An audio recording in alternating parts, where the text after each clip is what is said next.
আমি গেছিলাম পাঞ্চকুলা আর ওখানে আছে মনসা দেবী টেম্পল। ওখানে যে অন্নদান, সেই অন্নদানের স্পেশাল হয়েছে কারি পকোড়া, আর আমি ওর রেসিপি জেনে গেছি।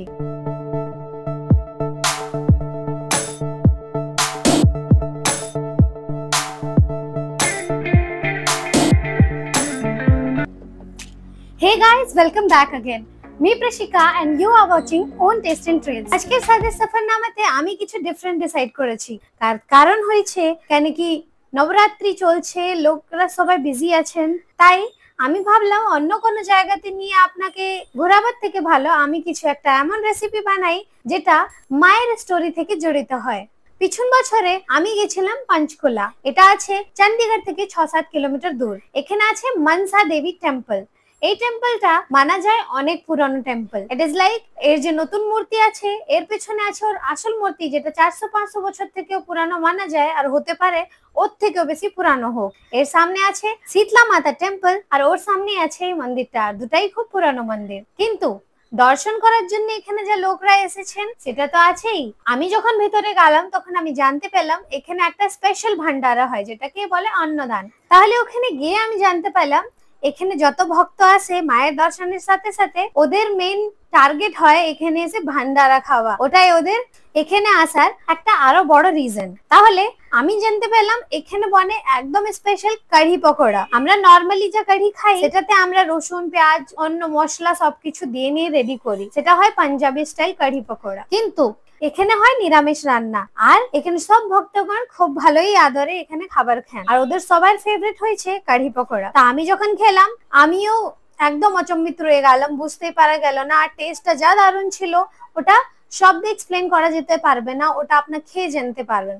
তাহলে আমি কেন কি ওখানে ভিডিও আর ফটোগ্রাফি অ্যালাউড ছিল না ভান্ডারা গৃহের ভিতরে, তাহলে আমি গেছি ওখানের কুকের কাছে আর ওনাকে আমি রিকোয়েস্ট করলাম রেসিপি শেয়ার করার জন্য। তো উনি আমার সাথে রেসিপি শেয়ার করলেন, আর আজকে আমি ওই রেসিপি আপনার সাথে সাঝা করব। তাহলে চলি আমার কিচেনে আর গিয়ে দেখি কেমন করে বনবে মায়ের সবচেয়ে প্রিয় কারি পকোড়া, যেটা মাকে ভোগ লাগাবার পরে ওনার ভক্তগণ প্রসাদ রূপে খুব ভালোবেসে খেতে আসেন। তাহলে চলি আর দেখি কিভাবে বনছে এই ভিডিওটা।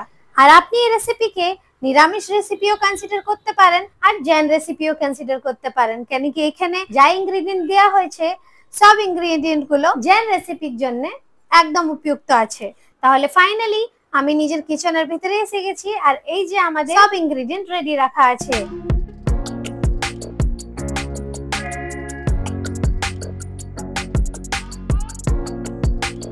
তাহলে রেসিপির জন্য আমি নিয়েছি 300 গ্রাম বেসন, হলুদ, নুন স্বাদ অনুসার, আজওয়াইন,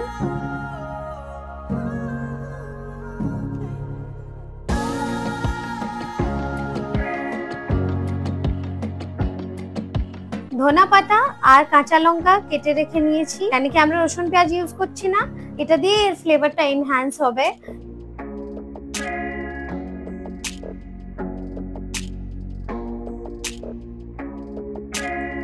আর নিয়েছি আমি কসুরি মেথি।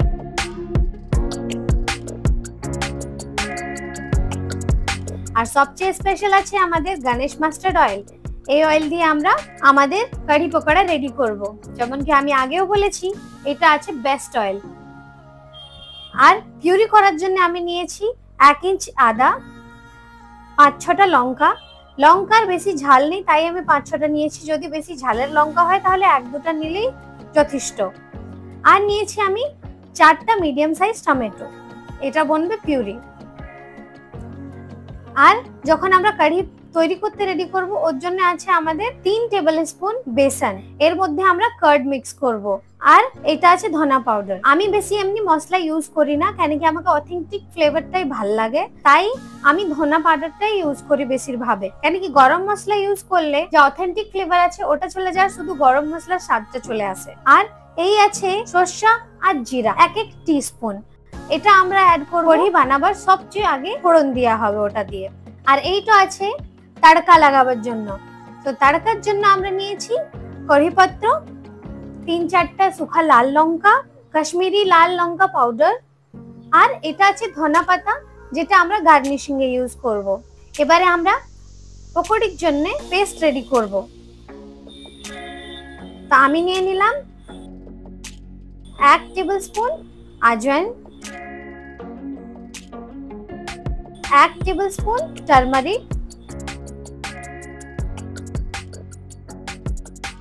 नमक स्वाद अनुसार,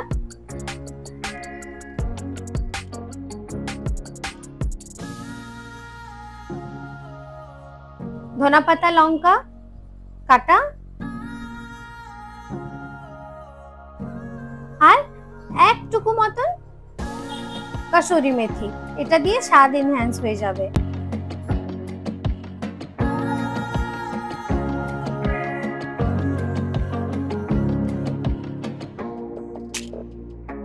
এবার এটাকে আমরা টুকু টুকু জল দিয়ে রেডি করব, কারণ একবারে বেশি জল দিয়ে দিলে এটা বেশি পাতলা হয়ে যাবে। আর পকোড়ি করার জন্য আমাদেরকে একটা মিডিয়াম কনসিস্টেন্সি वाला পেস্ট চাই। এই দেখো, এইভাবে একটু একটু করে জল দিয়ে দিয়ে এটাকে আমরা এইভাবে মেশাবো, তাহলে এটা লামসও হবে না, ভালোভাবে মিশেও যাবে আর কনসিস্টেন্সিটা পাতলাও হবে না।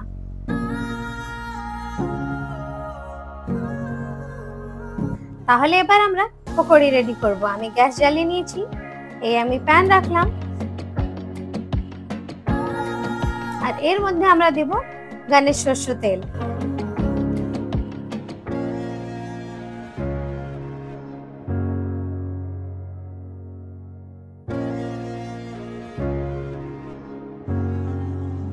এই তেলের মধ্যে আমরা পকোড়িকে ডিপ ফ্রাই করব। এই দেখুন, এই হলো আমাদের পেস্ট। এর কনসিস্টেন্সি এমনই থাকা উচিত, তাহলে আমরা পকোড়িটা যখন দিব তেলের মধ্যে এটা ফুলে চলে আসবে ভালো হয়ে। যদি এর থেকে পাতলা হয় তাহলে অনেক বেশি তেল টানবে আর এটা ভালোভাবে হবেও না। আর একবার যখন এটা ফ্রাই হয়ে যাবে আমরা কাঢ়ি রেডি করব, কাঢ়ির জন্য পেস্ট রেডি করব। আর ওই পেস্টটা আমরা এই কাঁচের বাউলের মধ্যেই করব, কেন কি সাইডে সাইডে যে বেসনটা লাগা আছে তাহলে ওই বেসনটা ওয়েস্ট না হোক। নরমালি তো আমরা একটু হালকা কাচ্চা থাকলেও বার করতে পারি পকোড়িটা বাইরে, কিন্তু অনেক এমনি লোক হয় যারা মানে পকোড়ির সাথে এমনি সাইডে গ্রেভি নিয়ে কারি পকোড়া খেতে চায়, অনেক হয় যারা কারির ভেতরে যেটা তৈরি হয়েছে ওইটা খেতে চায়। তাহলে আমি দু প্রকারের পকোড়ি বার করতে চাইছি। আর এই যে এটা ব্রাউন হয়ে গেছে, আবার আমি এটাকে বের করে নিচ্ছি, তারপরে আমরা আমাদের বাকি স্লট গুলো রেডি করব।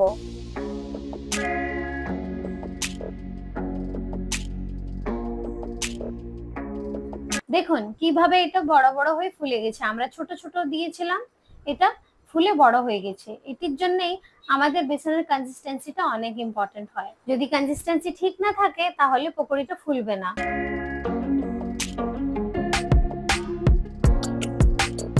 এবারে আমরা সেকেন্ড স্লটে রান্নাটা স্টার্ট করছি।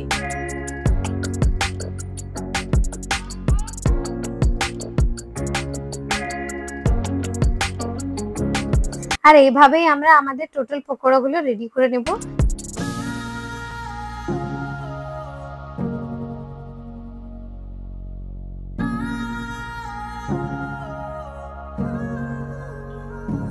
তাহলে এটাও এক সাইড দিয়ে হয়ে গেছে, এটাকে আমি পাল্টাচ্ছি এরপরে।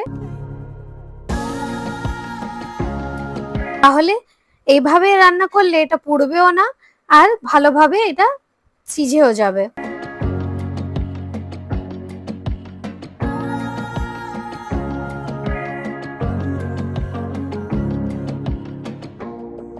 এই পকোড়িগুলো রেডি হয়ে গেছে, এবারে এটাকে আমরা বের করে নিব।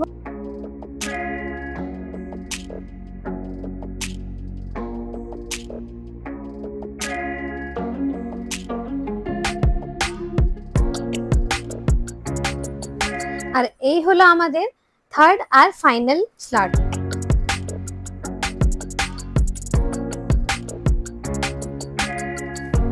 তাহলে এই যে ফাইনালি আমাদের পকোড়িগুলো হয়ে গেল।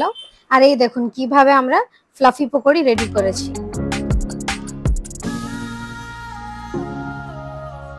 এই অয়েলটা একটু আমরা ঠান্ডা হতে দিব, তারপরে একটা সাইডে বাটিতে আমরা বের করে নেব, আর যত দরকার আছে ওটা ইউজ করব আমরা কারি রেডি করার জন্য।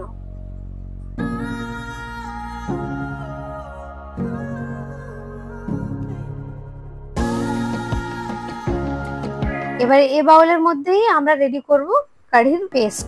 তাহলে আমি নিয়ে নিয়েছি 3 টেবিল স্পুন বেসন, আর এরপরে আমরা এর সাথে মিক্স করব 200 গ্রাম দই। 200 গ্রাম দই আমি এখানে দিয়ে দিয়েছি।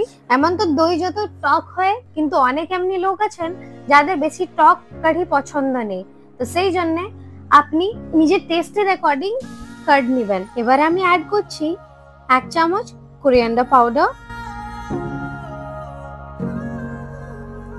স্বাদ অনুসার নুন,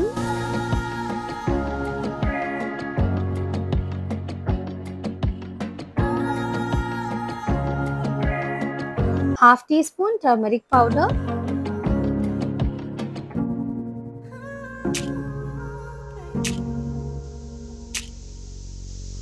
এটাকে এবারে আমরা ভালোভাবে মিক্স করে নেব। এটাকে একটা আমরা স্পিডে ফেটবো, তাহলে এর মধ্যে কোনো লাম্পস থাকবে না।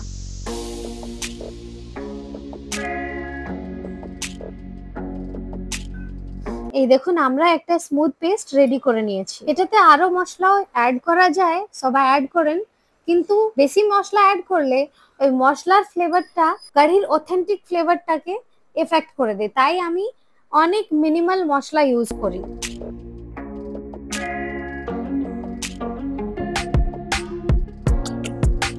ছোট মোটো যা লাম্পস আপনি দেখতে পাচ্ছেন ওটা দইয়ের লাম্পস, ওটা একটা আলাদা ফ্লেভার অ্যাড করবে। এই পেস্টটা আবার রেডি হয়ে গেছে।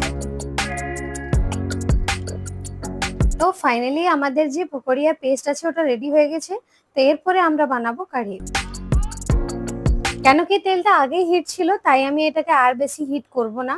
আমি এখানে অ্যাড করে দিলাম মাস্টার্ড আর কিউমিন সিডস। এবারে এটাকে ফোড়ন হওয়ার আমরা অপেক্ষা করব। ফোড়ন হওয়ার পর আমরা এখানে অ্যাড করব কারির পেস্ট, যেটা আমরা এখনই তৈরি করেছি।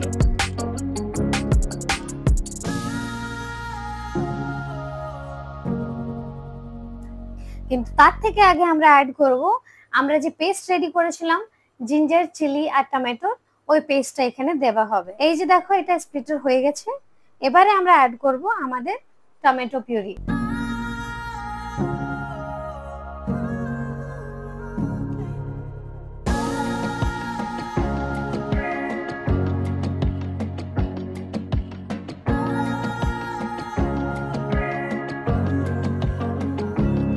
আমরা ফ্লেমটাকে একটু লো করছি, তাহলে এটা পুড়বে না আর ভালোভাবে এটা রান্না হবে। আমরা এর মধ্যে সল্ট, টারমারিক কিছু অ্যাড করব না, কারণ হয়েছে আমরা আগে থেকে কারির পেস্টে আর পকোড়িতে দু জায়গাতেই আমরা নুন অ্যাড করে দিয়েছি। এখানে শুধু অ্যাড করা হবে 2.5 টিস্পুন কোরিয়ান্ডার পাউডার।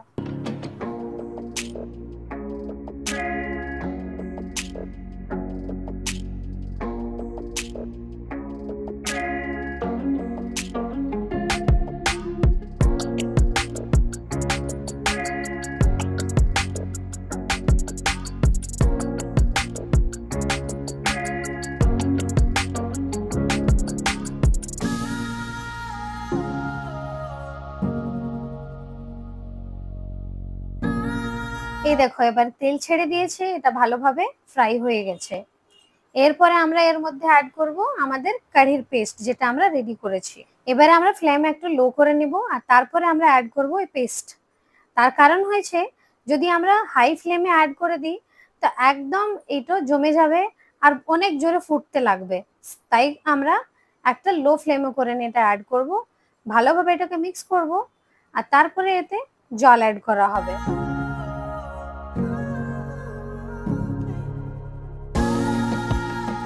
ওই সেম বাউলে আমরা জল মিক্স করে এটাতে অ্যাড করলাম, তাহলে আমাদের যে ঘোল আছে ওটা ওয়েস্ট হবে না।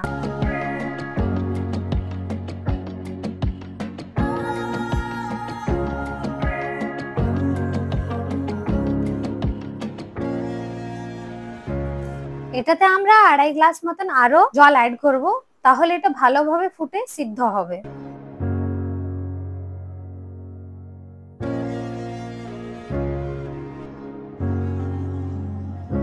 এবারে এটা যখন বয়েল হতে লাগবে আমরা এর ভেতরে পকোড়ি অ্যাড করে দেব।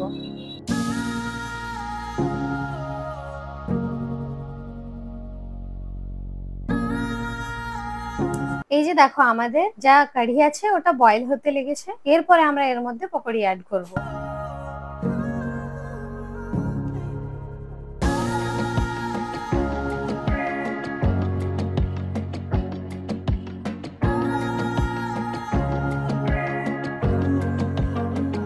এবারে এতে আমরা একটুকু কসুরি মেথি অ্যাড করছি, তাহলে ফ্লেভারটা এনহ্যান্স হবে।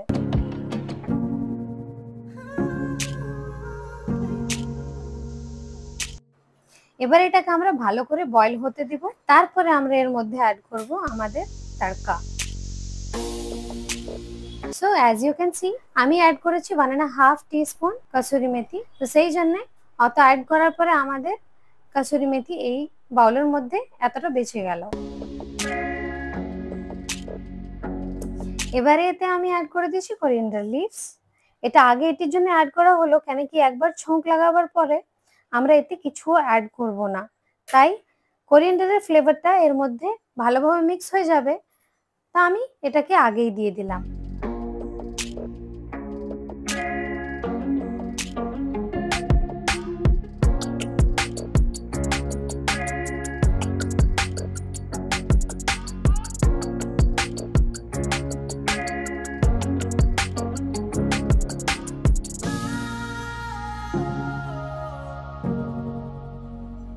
যেমনি আপনি দেখতে পাচ্ছেন আমাদের যে কাঢ়ি আছে ওটা ফুটে ফুটে জলটা কম হয়ে গেছে। এবারে আমরা এতে লাগাবো তড়কা।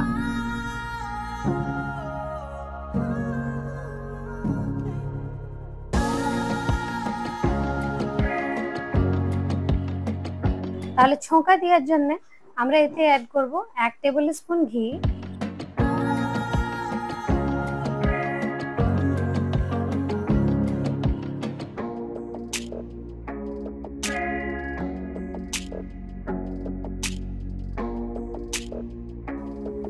আর 2 table spoon Ganesh mustard oil.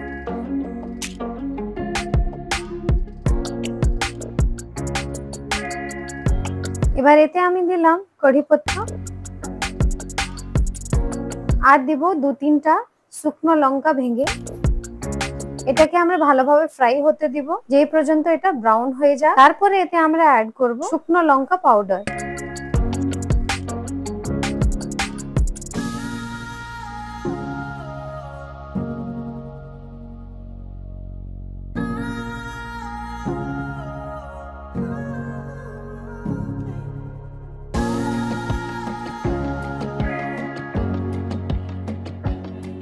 Finally এটা ব্রাউন হয়ে গেছে। এবার আমি এতে অ্যাড করব কাশ্মীরি লাল লঙ্কা পাউডার। যদি আপনার বেশি ঝাল পছন্দ হয় তাহলে আপনি নরমাল শুকনো লঙ্কা পাউডারও ইউজ করতে পারেন।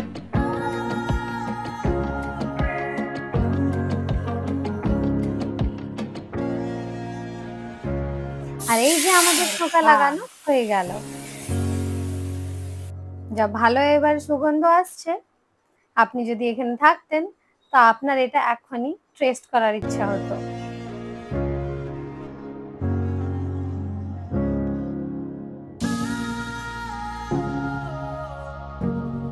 আর এই হয়েছে আমাদের কারির ফাইনাল লুক আফটার তড়কা। এবার এটাকে আমি রাইসের সঙ্গে সার্ভ করব।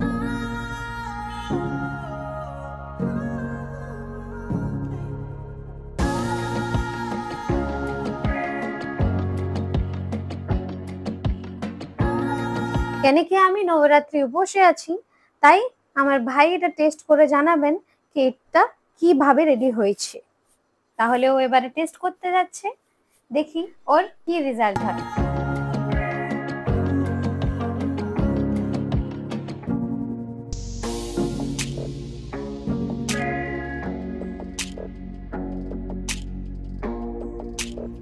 তো আমার ভাই কেন কি ফুড লাভার, ওর কাছ থেকে আমি পেয়ে গেছি অ্যাপ্রুভাল।